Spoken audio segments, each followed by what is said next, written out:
Welcome friends, मैं जय Patil make it simple इस यूट्यूब चैनल में आप सबका स्वागत करता हूं। हमारे यूट्यूब चैनल पर हर रोज़ मोटिवेशनल वीडियोस अपलोड होती ही रहती हैं। संदीप महेश्वरी सर से मैं बहुत ही इंस्पायर हुआ और उन्हीं से इंस्पायर होकर मैंने यूट्यूब चैनल खोला है।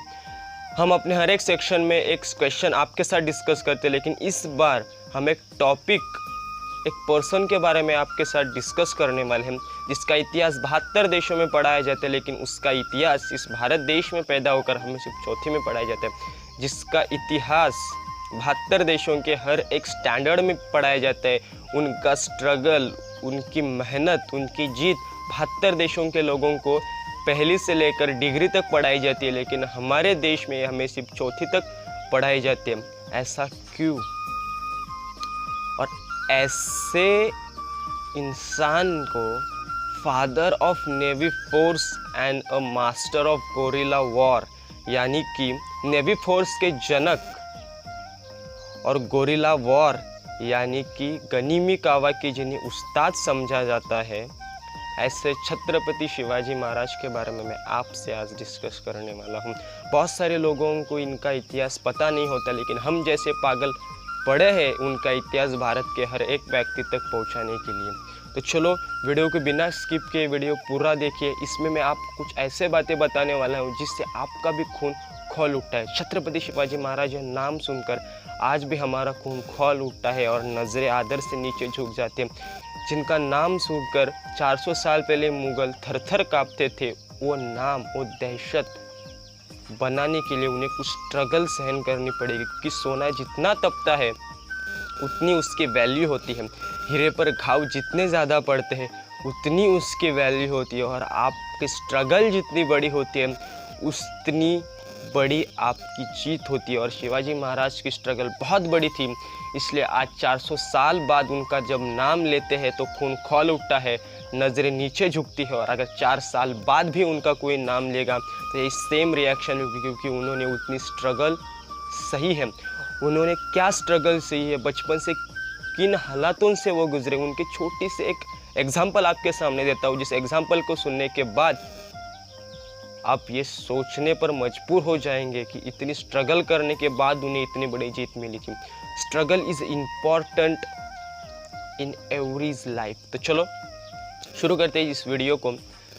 19 फरवरी 1630 इतिहास के सबसे बड़े दिनों में से एक दिन, क्योंकि इस दिन हमारे महाराष्ट्र के बल्कि पूरे भारत देश के आराध्य देवत छत्रपति शिवाजी महाराज का जन्म हुआ था। लेकिन जन्म से पहले भी उन्हें उतनी स्ट्रगल सहन करनी पड़ी थी।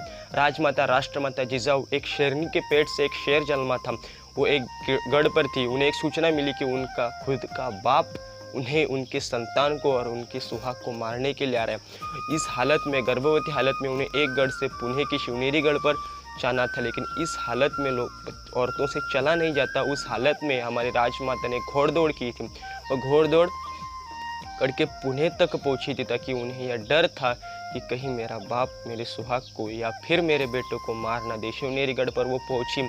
उसके बाद वो दिन, सुनहरा दिन 19 फरवरी 1630 उजाला और हमारे महाराष्ट्र के आराध्य देवत छत्रपति शिवाजी महाराज का जन्म हुआ था। जन्म से ही उनके पिता शाहजी राजों को मुगलों की सेवा में अधीन होना पड़ता था, इसलिए छत्रपति शिवाजी महाराज अपना ज़्यादा से ज़्यादा समय राजमाता राष्ट्रमाता जिजाऊ के पास गुजारा करती थी। उस वक्त राजमाता राष्ट्रमाता जिजाऊ उन्हें वीरों की कहानी, महाभारत, रामायण ऐसी कथाएं सुनाई करती थी। वो उन्हें ये नहीं कहती थी कि किस तरह राम ने रावण का वध किया।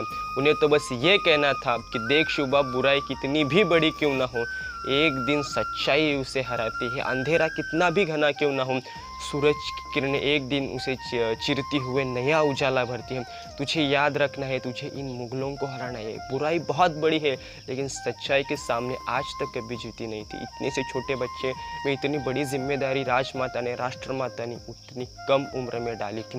जिस उम्र में बच्चों से बोला नहीं जाता, उस उम्र में राजमाता राष्ट्रमाता ने शिवाजी को संस्कृत लिखना और पढ़ना सिखाया था। जिस उम्र में हम अपने बच्चों को खिलौने ला कर देते थे, उस उम्र में राष्ट्रमाता ने उन्हें तलवार ला कर दी थी, क्योंकि वो जानती थी अगर इसे खिलौने ला कर दिया तो एक आम बच्चे की तरह तालाब में जमे हुए पानी की तरह रहेगा, और अगर इसे तलवार ला कर दी तो नदी की तरह तटों को चीरता हुआ आगे जाएगा। बचपन से ही स्ट्रगल करना उनको सिखाया था।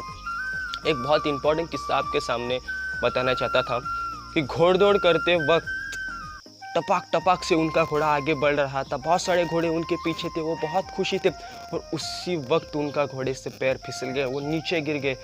अरे कोई आम लड़का नहीं, पुणे का राजकुमार नीचे गिरा था। उस वक्त पूरी प्रजा सैन्य उसे उठाने आई। तभी ऊपर किले से आवाज़ आई कि देखो सब वही के वही रह जाओ, शिवा तू खुद गिरा है, तुझे उठना भी खुद होगा। उस हालत में उनके घुटनों से खून बह रहा था, हाथों से खून बह रहा था, सर से खून बह रहा था, और इस हालत में राष्ट्रमाता ने उन्हें कहा था कि तुझे अपने बलबूते पर उठना है।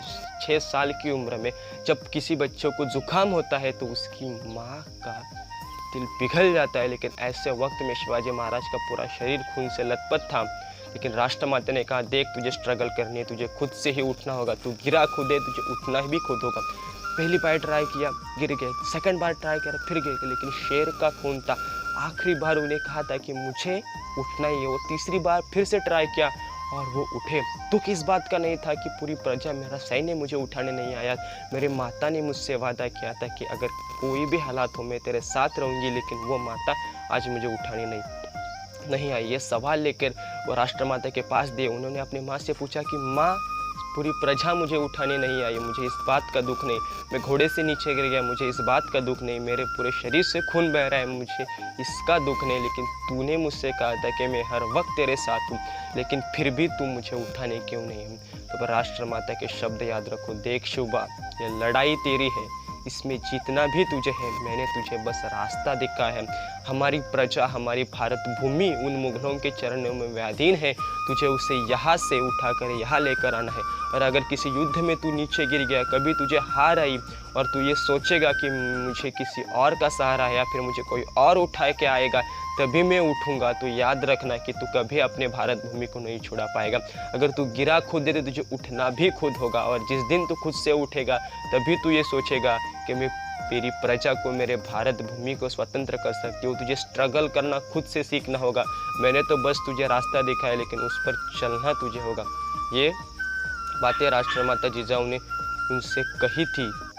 इतने कम उम्र में, 6 साल की उम्र में पूरे भारत देश को स्वतंत्र करने का जज्बा, जुनून, इतना बड़ा कर्तव्य राजमाता ने छत्रपति शिवाजी महाराज के ऊपर डाला था। तभी आज 400 साल बाद जब उनका नाम लिया जाता है तो खून खौल उठा। इसलिए खून खौल उठा क्योंकि इतनी बड़ी कामगिरी उन्होंने इतने कम वक्त में उन्हें सिखाई गई थी। एक बात याद रखना कि अपने बच्चों के लिए धन कमा कर रखना कोई बड़ी बात नहीं है।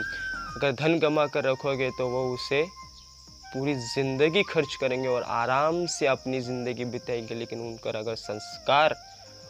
अगर संस्कार आप खरीद के नहीं बल्कि उन्हें सिखाओगे तो वो अपनी उम्र के साथ साथ, अपनी ज़िंदगी के साथ साथ किसी और की ज़िंदगी भी बनाएंगे। अपने खुद के पैरों पर उठना उन्हें सिखाइए। पैसा कमाना कोई बड़ी बात नहीं है, लेकिन संस्कार कमाना सबसे बड़ी बात है।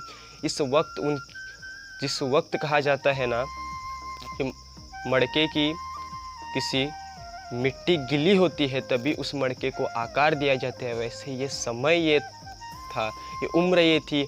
इसी उम्र में उन्हें संस्कार सिखाने थे। राजमाता जानती थी कि यही वो उम्र है जिस उम्र में बच्चों को सब कुछ सिखाना पड़ता है, और राजमाता, राष्ट्रमाता ने उन्हें स्ट्रगल करना सिखाया, क्योंकि struggle and hard work is a की ऑफ सक्सेस।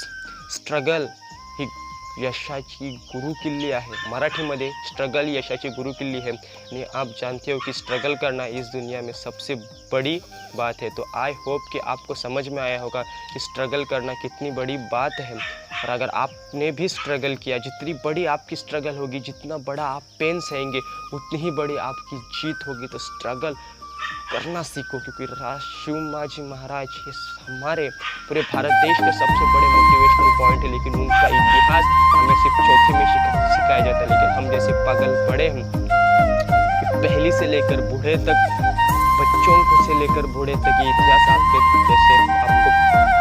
बता सके। एक बात याद रखना कि अगर शिवाजी महाराज से रिलेटेड कोई वीडियोस आप